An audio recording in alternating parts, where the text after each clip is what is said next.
Башкалабызда Казан ханлыгына нигез салуга багышланган картиналар тәкъдим ителде. Шиһабетдин Мәрҗани исемендәге Тарих институтында Урта гасыр татар тарихы портретлары дип исемләнгән Бөтенроссия фәнни конференциясе булып узды. Чара кысаларында танылган рәссам Илдус Муртазинның Олуг Мөхәммәд хан картинасын тәкъдим итүдә булды. Конференция барышында галимнәр чыгыш ясады.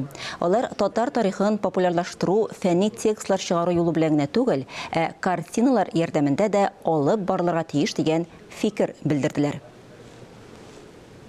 Тарихыбыз безнең бик киң, әлбәттә, сәяси тарихта һәм культура ягыннан да.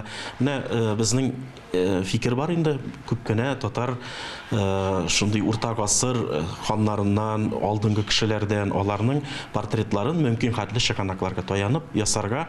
Бергә безнең бик яхшы тандем чыкты, безнең результатларга без икебез дә без довольны инде.